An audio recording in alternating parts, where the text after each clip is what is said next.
Welcome to Burlington's Candidate Forum. My name is Alan Foles, and I'll be moderating the discussion. I'm joined by a press panel to ask the questions. On my far right is Nikki Cadillac of the Burlington Buzz. Seated next to her is Sydney Bowles of BCAT. At this session, we focus on the race for school committee. We have 3 candidates for 2 3-year positions. Catherine Bond is a 3-year incumbent, a member of the board since 2020. Carl Foss is also a 3-year incumbent, having been elected in 2020. Jeremy Brooks, a challenger who hopes to bring his 24 years of military experience to the position. Welcome, everyone. I am now going to go over the ground rules. Here's how we will proceed. Each candidate will offer a 1-minute opening statement. We've drawn lots for the order. After that, our press panel will ask questions of the candidates. Each candidate has 90 seconds to answer. We'll alternate between members of the press panel and will rotate through the candidates for first response. Next, each candidate is allowed to ask 1 question of the other candidates, again with a 90-second limit to respond. The questions must be answerable by all. Finally, each candidate will give a 2-minute closing statement. We'll use the same order as we did for the opening. The closing statement is the opportunity for rebuttals or to statements made by other candidates if they wish. In the interest of covering as many subjects as possible, we'll keep a close watch on the time, so frame your responses accordingly. If we are all set, we will begin with the opening statements. First up is Jeremy Brooks. Thank you. Thank you, BCAT, Moderator Folds, Sydney, Nikki, my fellow candidates, and viewers at home. My name is Jeremy Brooks, and I'm the proud dad of 2 amazing daughters that attend Pine Glen. As a lifelong Burlington resident, I'm a product of the Burlington Public School System K-12. Burlington was my home regardless of where I was stationed throughout the world during my 23.5 years of military service. Through my service, I acquired valuable leadership, management, and critical thinking skills. I currently work as a senior project manager in the tech sector and lead development of new projects and improving existing technologies. These projects require management of multi-million-dollar budgets and require attention from start to close. I've gained experience through this work by interfacing with the government at the state, local, and federal level, and my experiences will inform me in the challenges ahead facing the Burlington aging school infrastructure. My service to Burlington includes volunteer work at Pine Glen as a room parent, library volunteer, Pine Glen Carnival Committee volunteer. I am also a Burlington High School Computer Science Pathways Program mentor. I also chair a local charity run for veterans.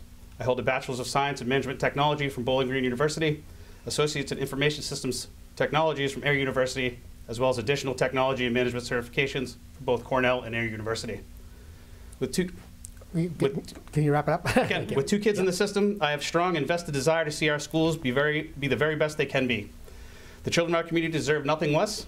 With my life experience, ability to ask tough questions, and my tenacious work ethic, I believe I have all the tools to be a great member of the school committee. Thank you. Thank you very much. Okay, next is Carl Foss. Thank you, Alan. And thank you to BCAT for hosting, and to Nikki and Sydney for asking the questions. And thanks to everyone at home for watching. My name is Carl Foss. I am running for re-election to the Burlington School Committee. I believe I bring a strong voice, a unique perspective, and a creative mindset to the committee. I strongly believe in the power of public education to be a force for good in our community. I graduated from Boston University, and I have a master's degree from UMass Lowell in history education. I am a teacher in Lowell. My wife is a teacher in Lexington. We have 2 children, both at Pine Glen, but believe it or not, I don't know how this happened. My son will be in middle school next year. But having taught and served in education roles for almost 15 years in multiple districts, I am familiar with diverse and effective approaches to policies, to procedures, and finances. In my first term, I used my expertise in education to build on past successes, to identify and overcome new challenges to the district, and to advocate for voices that would not otherwise be heard. I look forward to continue to build on and accelerate our accomplishments in Burlington. Thank you. Thank you very much. And Catherine Bond. All right. Thank you, Ellen. Thank you to BCAT and to Nikki and Sydney. It's hard to believe that I'm about to complete my first term on the school committee. It was during a most remarkable and challenging time. As a current school committee member, I have learned the ins and outs of how the best way to work with town government to move projects forward.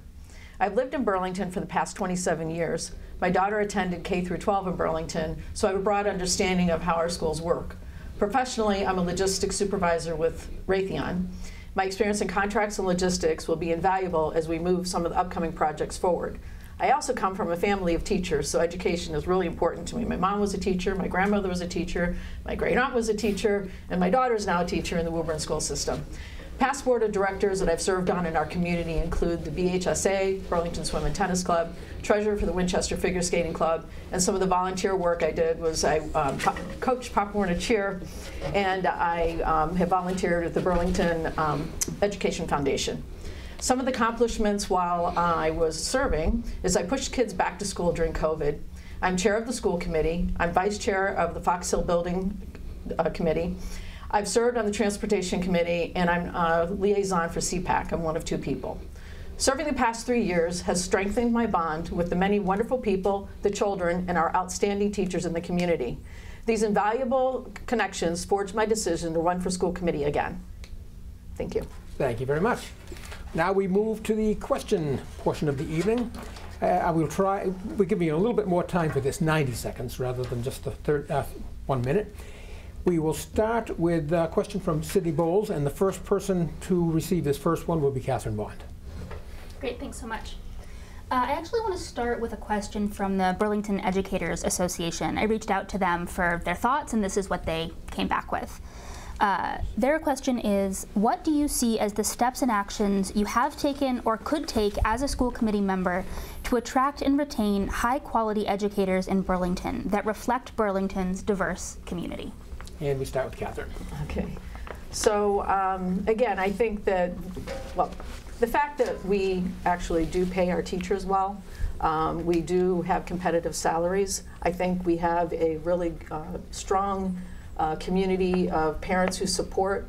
We have a really good administration who supports our teachers. As far as bringing in and attracting a diverse group of teachers, what's going to happen is, it's not like we can just get rid of people and just start replacing people to try and have a diverse group of teachers. We have to wait for people to retire or to move on into other positions.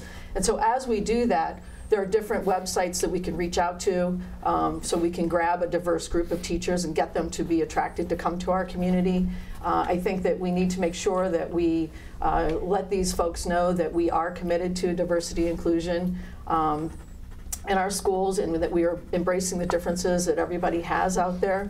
So other than that, it's just making sure that we advertise that we're a diverse, strong educational system, and that we pay our teachers well, and we have a really good support system. Thank you. Same question, Mr. Foss. Thank you very much. It's a great question because it is really important to, as the question mentioned, to attract and retain quality educators in our district. As Catherine said, Burlington is, in comparison to other districts, fairly high in the pay scale, which is a great start, but it's not the end-all and be-all of what makes teachers want to stay in the district. Part of that is support, and support from the administration, support from the school committee, support from the community themselves. And I think that the educators in Burlington see that support, and that's one of the reasons why there are so many people that stick around and work in the district for such a long time. Another thing that educators value is professional development, and professional development that is of quality. And I think that the district goes a long way to provide that type of high quality professional development. Something that is of concern, not just in Burlington, but around the state, is the pipeline of educators. Not that many people want to become teachers anymore, and so I think that it's important that the district works with local colleges like UMass or Middlesex, as well as the state, to develop teacher training programs that will bring high-quality educators back to Burlington. When I say back to Burlington, a lot of people, they go back to the districts where they went to school. And so to bring... You need to wrap it up, please. Sure. To bring people that went to Burlington public schools back here as educators, I think is very important. Okay, thank you very much. And Jeremy Brooks. Again, great question. Addressed this during the BEA virtual summit I did. Again, echoing Carl's comments, decline in teachers and folks pursuing the teacher profession is a problem, right? So enticing those folks right from the beginning to be teacher's aide, how do we retain them? We retain them by, again, giving them certifications, giving them training, and giving them a pathway to success to integrate into our school system. And I believe by doing that, we can right now start giving ourselves a diverse set of teachers and start hiring that diverse group of teachers that's kind of desired with the different life experiences and different teaching experiences, and get a more well-rounded staff throughout the Burlington district. Thank you. All right, we move on to our second question. This one will be from Nikki Cadillac of the Burlington Buzz. Great. Hi, everybody. So the district has been operating this year without an assistant superintendent, without a director of diversity, equity, and inclusion. How do you think the absence of these positions has affected students, and what do you think needs to be in place prior to the next school year to just ensure that our students are getting what they need and what they deserve out of their public school education? And we will start with Carl Foss.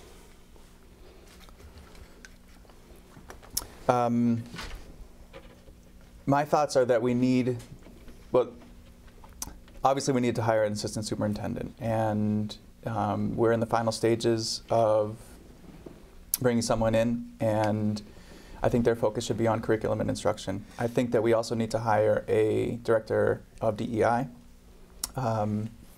because that is such an important realm for students of color, for special education students, for English language learners, for everybody in the district. And it's not a job that you can really combine together. You need to have someone focusing on curriculum and instruction. That's assistant superintendent. Need to have someone focusing on the area of DEI. That's a DEI director, obviously.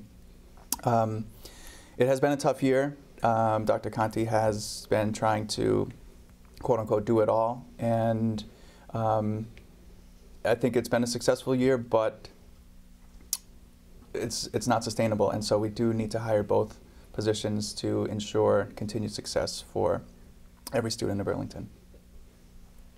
Thank you. Same question, Ms. Bond. Okay, thank you. Actually, I think we did fill the assistant superintendent position. We'll be meeting her tomorrow morning on the high school walk. I can let you know that her name is Dr. Lisa Chen. And she actually is from Massachusetts originally, and she was in Virginia for a while to help take care of her elderly parents, and she wanted to get back to Massachusetts. She has a very strong educational background, so I'm very excited to hear what her ideas are. And as Mr. Foss mentioned, we do need to make sure that she focuses on the curriculum to make sure that we are staying up to date on again, whether it's technology, science, whatever it is we need to do to make sure our students are getting the best education so that when they get out of our high school, that they're, as I keep saying, prepared for life. As far as filling the Director of Diversity and Inclusion, DEI, I guess I'm kind of the opinion of we tried that. I'm not saying we don't need a director eventually, but I think right now we need to change gears and maybe try something different. My experience and what I observed was with Mr. Porch, that he was very supportive and very available for all of the high school students.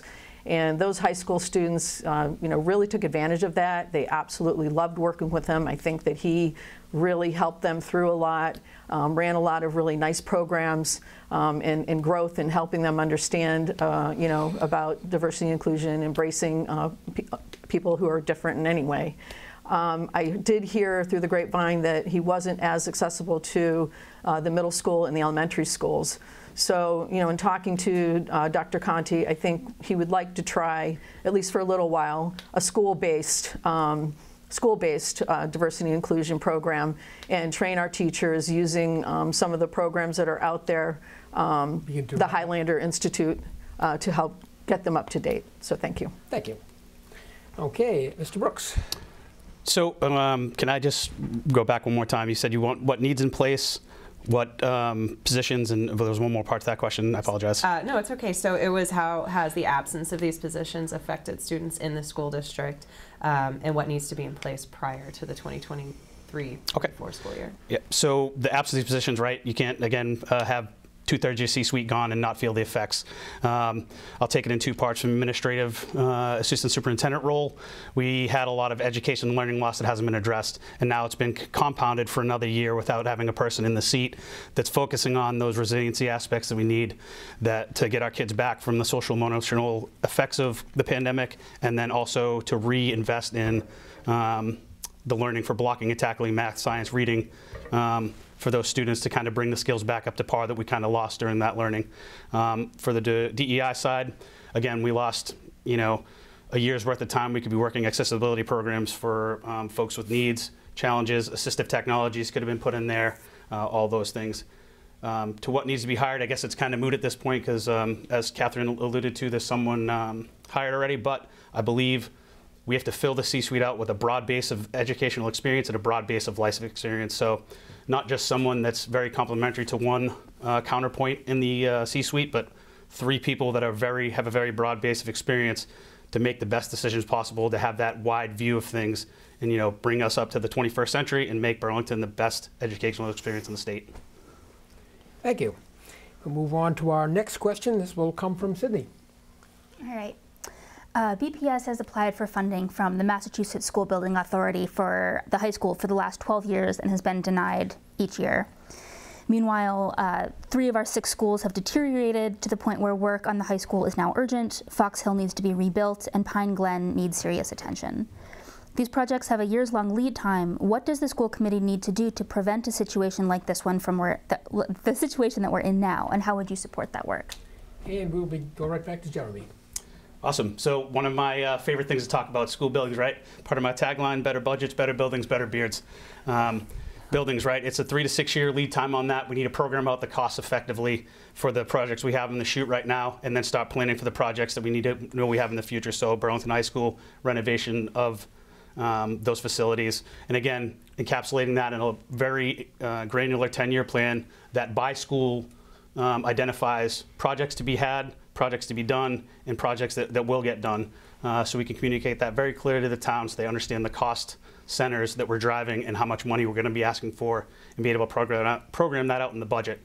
Additionally, excuse me, for BHS, I feel like there's a little bit more we can do there. We're leaving a little bit on the, we're leaving a little bit to be desired with our packages, and we've been denied 12 years, so I think we need to do a better look at how we're submitting our package and what we're including in that package. Thank you. Same question, Carl. Thank you. I mean, school building facilities is a constant topic that needs to be addressed. And as was mentioned, the application for MSBA has been going on for over a decade.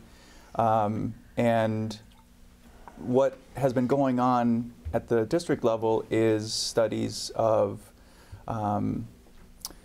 possible routes to repair, and the administration has recently gotten, when I say recently, within the past year, gotten the results of a study of the HVAC system at the high school. And what's happening is once you get a quote for repairing all that, it triggers repairs in pretty much 100% of the rest of the building, and skyrocketed the cost astronomically. And so what is being proposed at Maytown meeting is a feasibility study for the high school to see how we can, or what options we have to fund repairs locally, what options we have to approach MSBA again. We are nothing if persistent, because we are asking once more for money from MSBA for the high school again this year. We're not holding our breath if we're going to get a different answer, but what we are doing as a district is considering our options both locally and, again, working with the state. Thank you. And finally, Catherine. Hi. So I guess the way I'm going to approach answering the questions is, Carl did mention a lot of the things that have been going on from the school committee level and from the town level. I think what people forget sometimes is that we do such a good job of taking care of our schools. We have a really good facilities group. We do repairs. We always have our 10-year plan. And we always are presenting those and getting approval to, replace roofs and do all the things that we need to do. So I guess the good news is we take such good care of our schools. The bad news is we take such good care of our schools. So part of the reason that we get rejected every year, last 12 years for the high school, is just that reason. We have taken such good care of the high school that when you compare us to other high schools who don't do such a good job, they actually win out over Burlington. And that's just been consistent year after year. So this year we said, after meeting with the folks who are running the Fox Hill project, we said maybe, can you give us some advice on how we can maybe approach the high school a little bit differently?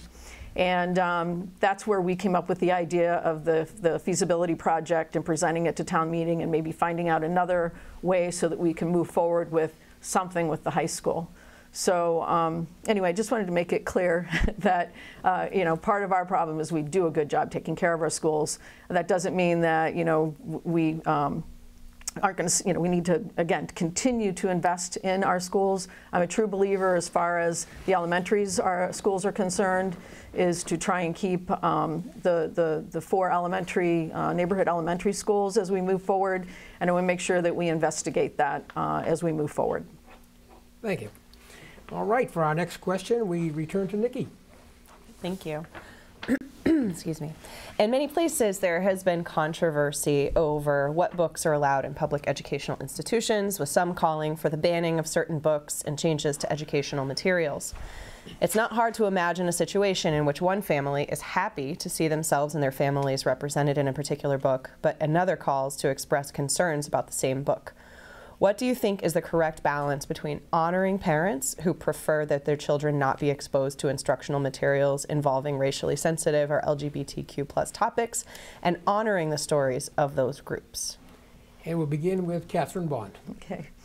So we have age-appropriate books in all of our schools, and I understand people's concerns. I think that everyone, as a parent, you have to decide when your child is ready to read or hear or learn about something. So we've always given parents the option of opting their child out of possibly reading a certain subject or a book or participating in some sort of education that's going on in the schools. As a school committee member, absolutely, we need to listen to parents. We need to listen to teachers. We need to listen to everybody to hear them express what their concerns are and need to come up with the best possible solution. Like I said, at this point, they're able to opt out. If there's another solution, we're all ears to listen to what parents think is best. But at this point, I'm not one for saying, again, I think we have age-appropriate books in our library, but I'm not one to say that it's something that I think that other states are dealing with, like Florida, but I haven't seen any kind of book banning question going on here in Massachusetts recently. I just think it's something people were asking the question up to make sure and see what we all think. So at this point, like I said, I think we have age-appropriate books. Parents can opt out. We're all ears to listen to what your concerns are and approach us anytime. Thank you. Thank you. Same question, Jeremy Brooks. Okay, I will echo some of Catherine's statements, right? I believe this is really a national issue. I'm looking to ban any books. I don't believe there's a demand signal to ban books in this community.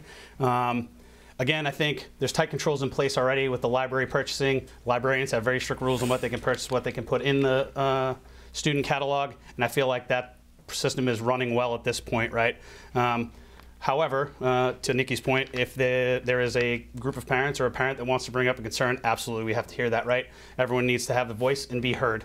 If it rises to the committee level, we'll look at the policy, readdress if necessary, but again, I don't feel like it's a big issue we'd have to deal with, and I think we should spend more time focusing on educational and learning loss and building that resiliency into our students to help them overcome some of these challenges they've had in the pandemic.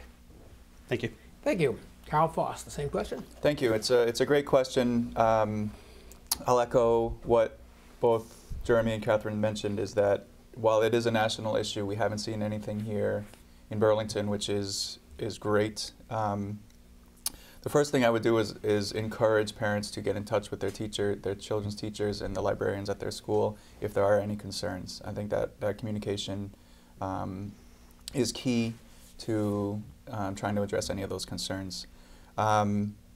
What came before the committee recently was the Burlington Public Schools library policy, and it included several points that I thought were very important. The first was a library bill of rights, which included a lot of points that encourage people to suggest books, to encourage people to make use of the library systems, and I thought that was very well written. The second thing that I thought was important is there is a challenge policy, and if there are any parents that have issues with anything in the school's libraries, they have a forum to submit a request. And I know that some people might be nervous about that, but what I found reassuring is that it's not one person making the decision. It is a group, including the librarian, the principal, some teacher representatives, and others who make the decision as a group. So I think that it's not anything that we really need to worry about in Burlington, which is great. Thank you very much. And now for the next question, we return to Ms. Bowles. All right, y'all. Unfortunately, in the world that we live in, one concern that schools have to deal with is about the potential physical safety of their students, whether it's from gun violence or from something like swatting incidents that some of the communities around us have seen. What is the school committee's role in keeping students physically safe? What would you like to see schools do in that regard that we maybe aren't already doing, if anything? And we'll begin with Mr. Foss. Thank you. It's a sad question. As an educator myself, it is a necessary evil that students and teachers go through certain types of training each year. There are certain drills that are run. And as far as the school committee's role in ensuring student safety, it is supporting the efforts of the administration to make sure that the systems at the schools are up to date. We have an annual meeting with the Burlington Police Department to review the policies and protocols as far as what to do in an emergency, what will happen, all the scenarios that the police and first responders need to deal with. The Facilities Department does a great job of making sure that any kind of radio systems or signaling systems are up to date. Video cameras at school entrances are working properly, and they are proactive in making requests to modernize those systems as needed. And from my perspective, the role of the school committee is to support all of those efforts. Thank you. Mr. Brooks? Okay, again, I'm going to hit one of my favorite points, technology, right? So first off, the school committee's role is absolutely supporting the administration, providing the security needs, doing the upkeep, doing the improvement to physical barriers to deny entry into the building for people that aren't allowed in there, right? Tighter controls on who comes into the building. Second, going back to my technology, there is technology out there. It's free government software. We can implement it now. With the technology in place, I don't want to get too much into it, but with the technology we have now, it can be very, very easily integrated, and now we have a live tracking on where the students are at, or excuse me, where the teachers are at in the event of an emergency. That data can then be funneled to the first responders. They have access to the cameras, and they can see everything that's going on, which will provide a quicker response, because again, every second counts in those situations. And you know, God forbid it ever happened here, and you know, I don't believe this community would ever have it happen, but you always have to be ready and vigilant. Thank you. Ms. Bond. And I will, echo some of what Mr. Foss had said, that the role of the school committee, of course, is to support the administration, our teachers, and our students to make sure they get the proper training should there be any kind of secure situation at any of our schools. We do work very closely with the police department. We have at least one annual meeting with them where they present to us what kind of technology they have in place. I think we are in the process of upgrading some of that technology to make sure that our computer systems are speaking directly to their computer systems. I guess, I don't know, good news or bad news is we had a situation where a door got opened this year, and we got to, the police didn't know. It wasn't any kind of a, it was a, any kind of a test that everyone knew about. It was an actual situation where the police thought that there was an ongoing problem. And they got to the, I think it was Fox Hill, I can't remember which school it was, but they were there within like 2 minutes. It was very impressive. So it was good to see that program works and works really well. It is sad that we need to worry about those things, but like I said, we work very closely with our local police department in finding ways to make sure that we're improving the security in our buildings, not to the point, though, that we want to scare our students. All right, thank you very much. I think we have time for one more question in this part of the evening. We'll go to Ms. Cadillac for that. All right, thank you. Several significant events have occurred in the district over the last year, including the departure of our DEI director and assistant superintendent, an equity audit that didn't seem to materialize, and the controversial departure of a school leader. Yet communication about many of these events never reached parents and community members in an official capacity from the school committee or the school district. What does the school committee need to do to ensure community members are informed about important changes in Burlington Public Schools? And let's begin with Jeremy. Okay. So you bring up a lot to unpack there between the audit, the departure of a lot of staff, and what we need to do. Again, communicate, communicate, communicate. Make that communication early, often, because again, bad news doesn't better with time. That's something I've heard throughout my life, and I think it rings true in this situation. If something happens, there's an incident, whether it's a mistake or not, own it, get a get well plan, communicate that get well plan, and just be forthcoming with your information. As people depart, you can acknowledge your departure. You don't have to say all the particulars around it, but you do have to acknowledge and say, hey, this is our get well plan moving forward. This is what we're going to do to improve it in the future, and this is how we're going to overcome it. And if you don't do those things, again, it leaves people with a lot of questions, and that void will get filled by rumor and conjecture unless you provide that narrative. Thank you. Catherine? Thank you. So you're right. There was a lot of information that maybe could have been communicated a little bit faster. But I think what people need to understand is a lot of times when we don't communicate, it's because we can't because of legal reasons. And as much as we would like to have gotten some information out a little bit sooner about the assistant superintendent and what was going on, we couldn't share a lot. We couldn't share anything about that situation until everything was finalized. So I want to make sure that people do understand that there is protocol that we have to follow. And unfortunately, that does frustrate people because you're not getting the information. And like you were saying, there are all kinds of rumors that fly, and and you want to, as a school committee member, you want to say, this is what's going on, but you're not empowered to do that until we are legally allowed to. As far as the equity audit, Dr. Conti wasn't happy with the speed of the execution of the previous company. We've recently hired another company to move forward. It's the Dr. Christian Rodriguez Commonwealth Consulting Agency to complete the equity audit, and it's supposed to be done fairly quickly and at less money than what we were going to spend before. So I think we have a solution for that, and but I do feel that we probably could have gotten that information out a little bit earlier, and we probably can improve on our communication to the community as far as what's going on. So we can work on that next year. Hopefully, if I get reelected, we can start doing that. Thank you. And finally, Carl.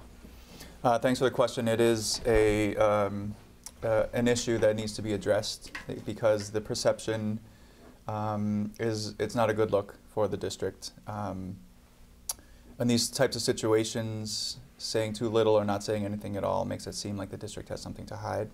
As Catherine mentioned, there are certain aspects that we're not able to discuss because it's legal issues or personnel issues, but the communication does need to be better because we can give people, or give the district, all the stakeholders in the district some information. We don't need to tell the whole story, but something, because as was mentioned by both Jeremy and Catherine, rumors fill the void, and it doesn't help anything at all. The processes of what happened with the equity audit need to be more clear. We need to increase transparency around what happened with Blackprint and what's happening moving forward.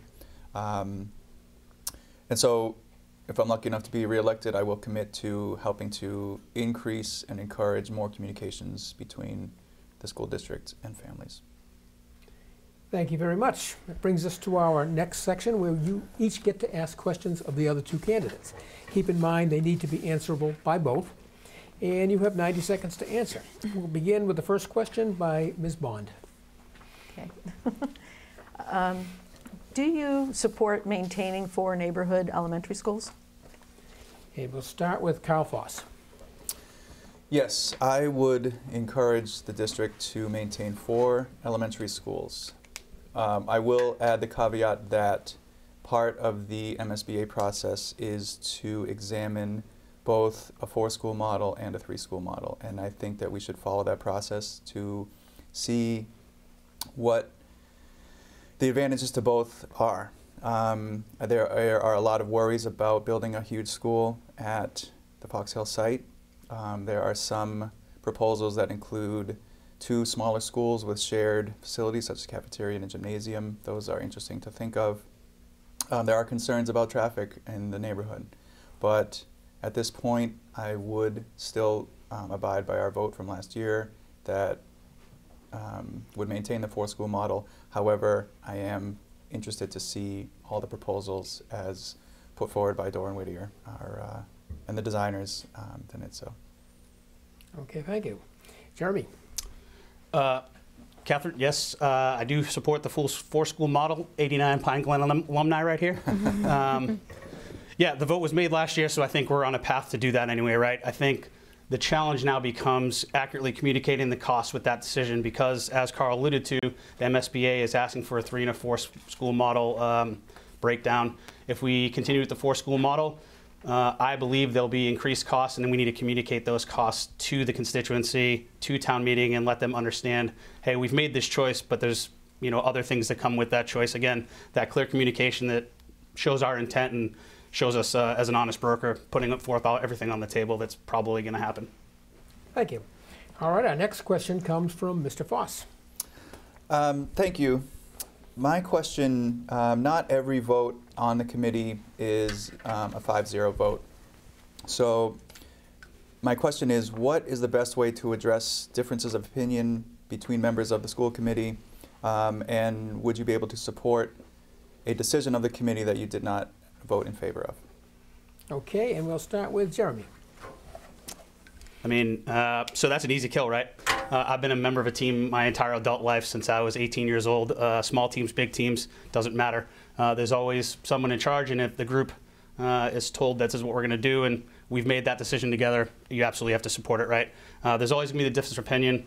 I think what needs to happen, though, is that fostering that culture of, just having that really healthy discourse.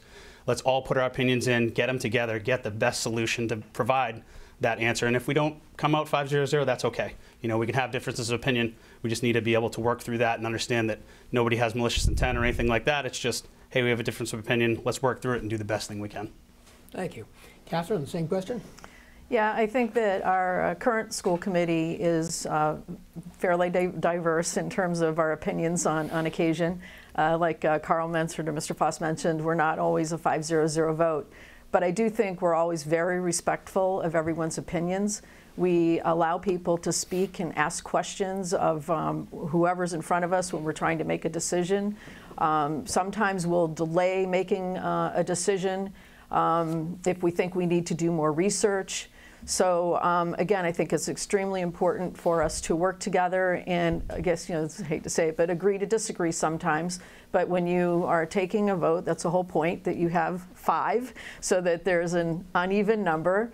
And once we vote on things, we move forward. And still, like I said, we'll always listen to the person who may have a different opinion, because a lot of times it's not 100% different or 100% off. And so many times there are differencing opinions that may steer us in a different direction, but we can still stick to that decision that we made. So again, I think it's extremely important for us to work together as a team. I think we've done that very well in the past, and I think we'll continue to do that in the future. Thank you. Our final question comes from Mr. Brooks. Okay, so have new electronic communications and social media usage policies been ratified since the last day of the previous academic year when issues arose regarding some staff and some families in the district? If so, please be specific and indicate if a failure to update or strengthen the policy has liability implications on the district. And we'll begin with Carl. To my knowledge, there has not been any update on electronic communications or social media policy. It's a great point because there was a huge issue at the end of the year last year. I would encourage the administration to bring a policy. There is currently a review of school committee policies being undertaken by the MASC, the Massachusetts Association of School Committees.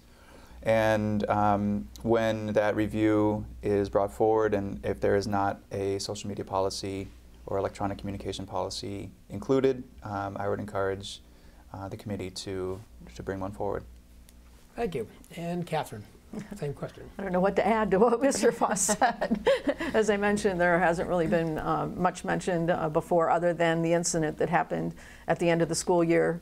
I do recall a parent who came in front of the school committee and had pointed out some inconsistencies in terms of what our assistant superintendent, how he had acted, and actually, what he was, I guess, preaching at some point, which doesn't make us look good. But I think that we do need to move forward and try and maybe put some policy in place based on what the state puts forward to us, and make sure that we're keeping everybody safe in terms of how they're communicating electronically. Thank you very much. Well, that brings us to closing statements. You each have 2 minutes to close out, and we'll keep the same order that we began with, which means that Jeremy Brooks, you go first. Thank you. I look forward to serving as a school committee member to set vision and policy towards the district operation. This includes drawing upon experience and perspective to propose fiscally responsible budgets and facilitate the best learning environments to facilitate student success and ability of all learners and all teachers. The requirements towards achieving goals and administrative accountability will encompass enhanced transparency of communication that will empower various stakeholders, including parents, teachers, and students, during some of the difficult conversations we may have around social and learning issues. My skill set encompasses the tools to tackle committee's short and long-term challenges. These challenges include the ongoing planning for the new Fox Hill Elementary School, addressing the long-term stagnancy in the planned renovation of our high school. My experience working with the government on programs with dollar values ranging in the thresholds of billions, crafting requests for proposals, and participation of vendor selection teams will inform these processes related to our buildings, in addition to contract negotiations with our teachers and vendor service providers. The district currently has a vacant administrative leadership position. In bringing staffing experience from my current professional role that has allowed me to screen new candidates and participate in the hiring process. A key piece of criteria for filling these roles will require the selection of job candidates prepared to meet the district's demand in addressing pandemic learning loss, strains, and mental health resources within our community. I seek to be a vocal and accessible advocate for concerns brought to the committee by concerned constituents in the community. The approach I will take is one of a listener and a tenacious problem solver, eager to take on tough issues that continue to arise from frequent and unexpected times. Burlington Public Schools will continue to be an innovation leader by providing the best public educational experience in Massachusetts. I humbly ask for your vote on Saturday, April 1st. Thank you. Thank you very much. Next, Carl Foss. Thank you, Alan. Thank you, Sydney and Nikki, for the questions. Thank you to BCAT for hosting. Thank you to my fellow candidates for attending, and thank you all at home for watching. Again, my name is Carl Foss. I'm seeking re-election to the Burlington School Committee. So my experience include going way back. I was the Pine Glen Carnival co-chair for 2 seasons. I was on town meeting 2019 to 2020. I was elected to the school committee in 2020 in the spring. I have been the representative for the town DEI committee. I am currently the representative for the Recreation Commission. I am the vice chair of the school committee. I'm a voting member of the Fox Hill School Building Committee. I feel like it can bring a strong voice, a unique perspective, and a creative mindset to the committee. My time in government, in town government, and my experience with our first term, and my role as a parent to current BPS students bring me a lot of experience, and I have a lot of priorities. One, to increase communication between the district and families. I want to ensure that students most at risk are getting everything that they need to succeed. We need to make sure that special education students, English language learners, students with disabilities students of color are all getting the support that they need to really fulfill the words that we read every meeting in our equity statement. Social emotional support of all students is also paramount, something that we need to make sure that we continue to focus on. There are a lot of proposals from administration and the teachers, and we need to support those. There's a new bus contract that's coming up. We need to be thoughtful about how we approach that. There are a lot of options through the federal government or through leasing programs that could be alternatives to our current bus vendor. Some successes that we have seen are successful reopening of schools, a much more quote-unquote normal year this year. Our new lunch program has been, it's only been almost 2 weeks now, but a huge hit among most people. So much positive feedback. I am accessible to any constituents. You send me an email, you hit me up on social media. I try to respond within a day or so. I consider the viewpoints of all stakeholders before I make a decision, and I feel like I can work with anyone on the committee. Again, I bring a unique perspective, a strong voice, and a creative mindset. I would hope that you could please give me one of your votes on April 1st. Thank you. Thank you very much. And for our final closing statement, Catherine Bond. Thank you. Thank you all for having us here tonight. It's always fun. But anyway, as a school committee member, my role is to listen and to make informed decisions. Parents can be hesitant to call or email members or step up to the microphone in public. As we all know, we're a little nervous tonight, and can be hesitant, to ask those questions in public at the school committee members. Therefore, school committee members must be accessible to families and seen as approachable and open-minded. We often breach the gap between parent, superintendent, and administration when they need attention. There's certain things that might need attention. We also select and terminate the superintendent, review and approve budgets, and establish educational goals and policies. If re-elected, I will continue to adhere to these guidelines. My goal is to ensure that we educate and support all of our students as they move through each level in school. We can facilitate this by ensuring our teachers get the support they need through attending seminars, provide research tools and training. We need to continue to support inclusion of all students and create a culture of kindness. Current studies show that our students are stressed. We need to continue to evaluate the situation, ensure students who are at risk get the support that's needed, and we need to make sure that our teachers have the right support and training should an at-risk student ask for help. I would like to thank Town Meeting for all of their support, especially for their financial support. I look forward to continuing the great relationship between the school committee, the select board, town administrator, financial teams, and all of our town employees. I believe I'm the best person for one of the 2 open seats. As mentioned in my opening statement, I've learned the ins and outs of how to work best with our town government to move our projects forward.